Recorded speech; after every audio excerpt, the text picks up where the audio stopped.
Film की कहानी एक किशोर लड़के सिड से शुरू होती है जो स्कूल में अपनी क्रश एंजी के पीछे दीवाना है। उसका सबसे अच्छा दोस्त टाइगर उसे बार बार हिम्मत देता है कि वह जाकर एंजी से बात करे। टाइगर की बात मानते हुए सिड एंजी का ध्यान आकर्षित करने के लिए अपने स्केटबोर्डिंग स्किल्स दिखाने की कोशिश करता है, लेकिन बदकिस्मती से वह कचरे के ढेर से टकराकर गिर जाता है। वह शर्मिंदा होकर नीचे पड़ा रहता है, लेकिन तभी एंजी उसे उठाने के लिए हाथ बढ़ाती है। उस पल सिड उसकी खूबसूरती में खो जाता है। एंजी शहर में नई होती है, इसलिए सिड उसे शहर घुमाने का ऑफर देता है। एंजी मुस्कुराते हुए मान जाती है और सिड से उसका फोन नंबर मांगती है, लेकिन सिड के पास फोन नहीं होता, जिससे उसे और भी शर्मिंदगी होती है। तभी टाइगर बीच में बोलता है कि सिड का फोन उसकी एक्स गर्लफ्रेंड के साथ झगड़े में टूट गया था। दूर से वर्जिल ये सब देख रहा होता है, जो खुद भी एंजी की पसंद करता है। घर लौटने के बाद सिड अपनी माँ से अपने जन्मदिन का गिफ्ट एडवांस में मांगता है, लेकिन माँ मना कर देती है। फिर वह अपने बॉस फ्रिट्ज से सैलरी का एडवांस मांगता है। फ्रिट्ज उसे 100 यूरो दे देता है, जिससे सिड खुश हो जाता है, पर जब वह नोट पलटता है तो पता चलता है कि वह नकली है। फिर सिड एक पॉन शॉप में जाता है और दुकानदार से कहता है कि 30 यूरो के बजट में कोई फोन दिखाए। दुकानदार थोड़ा निराश होता है, लेकिन फिर भी उसे कई सस्ते फोन दिखाता है, जिनमें सिड को कोई पसंद नहीं आता। आखिर में दुकानदार एक लाल रंग का रहस्यमयी फोन निकालता है, जिसके ऊपर शैतान जैसे सीन बने होते हैं। सिड उस अजीब फोन की ओर खिंच जाता है और उसे 30 यूरो में खरीद लेता है। जब वह उसे ऑन करने की कोशिश करता है, फोन काम नहीं करता। सिड पैसे वापस मांगने ही वाला होता है कि अचानक फोन अपने आप चालू हो जाता है और सिड की एक तस्वीर खींच लेता है।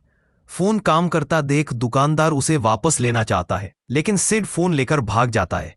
अगले दिन स्कूल में सिड का झगड़ा डेविड से हो जाता है, जब डेविड टाइगर की मां का मजाक उड़ाता है, जो पहले स्ट्रिपर रह चुकी थी। इस बीच सिड का रहस्यमयी फोन खुद ब खुद मार्गो को कॉल कर देता है। जैसे ही मार्गो कॉल उठाती है, वो अचानक सम्मोहित हो जाती है और क्लेमेंस के बालों में आग लगा देती है। क्लेमेंस को कुछ समझ नहीं आता और वह बस कहता है कि उसे थोड़ी गर्मी लग रही है। टीचर भागकर आग बुझाता है और सभी हैरान रह जाते हैं। बाद में मार्गो को प्रिंसिपल के ऑफिस में बुलाया जाता है। वह बताती है कि उसे एक कॉल आया था, लेकिन कॉल उठाने के बाद उसे कुछ याद नहीं। प्रिंसिपल उसकी बात को मजाक समझकर उसे चेतावनी देकर जाने देता है।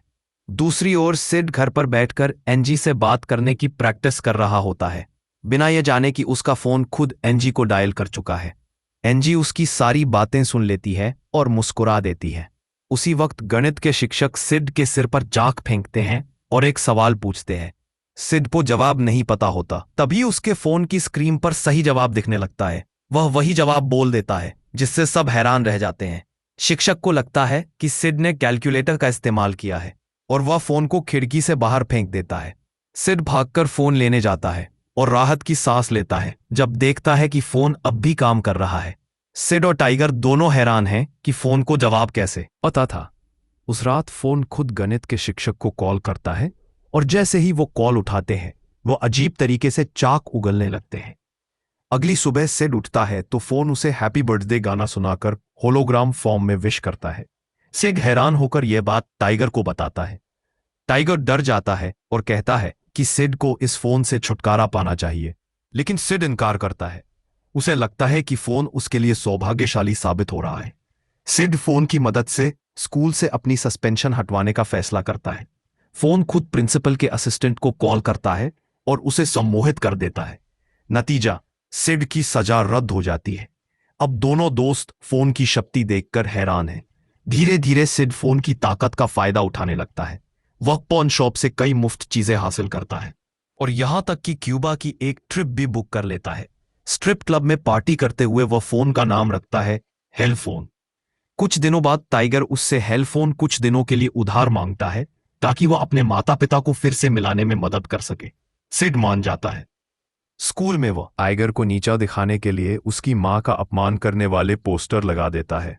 तभी एक बाइक सवार एंजी का आईपॉड छीनकर भाग जाता है। सिड और वर्जिल दोनों उसका पीछा करते हैं, सिड स्केटबोर्ड पर और वर्जिल कार में। सिड हेलफोन की मदद से फ्रैंकलिन को कॉल करता है, जो वर्जिल की कार में बैठा होता है। फ्रैंकलिन कॉल उठाते ही सम्मोहित हो जाता है और कार दीवार से टकरा देता है। सिड और एंजी चोर को पकड़कर पुलिस को सौंप देते हैं। एंजी सिड का धन्यवाद करती है और वह उसे डिनर पर इनवाइट करता है, लेकिन एंजी अगले दिन हिस्ट्री एग्जाम की तैयारी का बहाना देकर मना कर देती है। अगले दिन टाइगर बताता है कि वर्जिल उस एक्सीडेंट में गंभीर रूप से घायल हो गया है। गुस्से में टाइगर सिड को पीट देता है, लेकिन सिड समय रहते हेलफोन को किसी और को कॉल करने से रोक लेता है।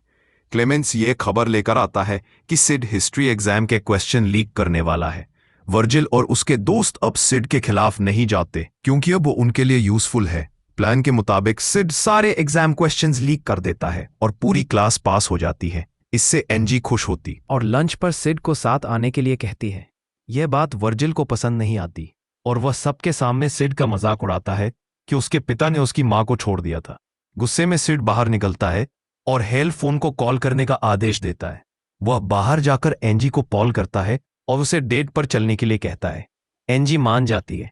सिड घर लौटता है और तैयार होने लगता है। उसकी माँ उसे बताती है कि उसने एक लॉटरी में क्यूबा की ट्रिप जीत ली है, जबकि वास्तव में यह सब सिड ने हेल फोन की मदद से करवाया था। डेट पर निकलने से पहले उसकी माँ नौकरी के बारे में पूछती है, जिससे सिड चिढ़ जाता है और अपने बॉस फ्रिट्ज को कोसने लगता है। फोन खुद फ्रिट्ज को कॉल करता है और जैसे ही वह कॉल उठाता है वह सम्मोहित होकर अपना चेहरा डीप फ्रायर में डाल देता है, जिससे उसकी मौत हो जाती है। सिड उसी समय वर्जिल के पिता की सुपर कार लेकर एंजी को लेने जाता है। वर्जिल यह देखकर गुस्से में पागल हो जाता है। सिड और एंजी फिल्म देखने जाते हैं और सब कुछ अच्छा लगता है। सिड उसे हेल फोन के बारे में बताने ही वाला होता है कि बाहर वर्जिल और उसके दोस्त आकर उसे घेर लेते हैं। वे उसे कार चोरी करने का आरोप लगाकर पीटते हैं। सिड टूटी नाक के साथ अंदर लौटता है और एंजी को सच बताता है। एंजी उसकी बात पर नाराज नहीं होती बल्कि हंस देती है। दोनों कार में बैठकर बात करने लगते हैं। तभी फोन बजता है। फ्रैंकलिन कॉल उठाता है और सम्मोहित होकर चलती कार से कूद जाता है, जिससे एक ट्रक से भयानक एक्सीडेंट हो जाता है। सिड अब फोन की असली सच्चाई समझ जाता है। वह भागता है और फोन से कहता है कि वह लोगों को क्यों मार रहा है। फोन जवाब देता है, because I love you. Sid हैरान रह जाता है। वह टाइगर के घर भागता है, लेकिन वहां उसकी मां फिर से अपनी पुरानी स्ट्रिपर जॉब में लौट आई है, क्योंकि हेल फोन ने उसे भी नियंत्रित कर लिया था। वह सिड को बहकाने की कोशिश करती है। तभी टाइगर आकर सिड को मारता है। सिड घर से भाग जाता है और फोन को नष्ट करने की कोशिश करता है, लेकिन विफल रहता है। आखिर में वह फोन को एक गहरे गड्ढे में फेंक देता है और घर लौट आता है। अगली सुबह निर्माण मजदूर उसके दरवाजे पर आते हैं और वही फोन वापस करते हैं जो उन्हें गड्ढे में मिला था। सिड घबरा जाता है। तभी टाइगर आ जाता है। दोनों अपने मतभेद भुलाकर साथ में इस समस्या को खत्म करने का फैसला करते हैं। अचानक फोन फिर बजता है। सिड गुस्से में जवाब देता है कि वह हेल फोन से प्यार नहीं करता और चाहता है कि वह उसे छोड़ दे।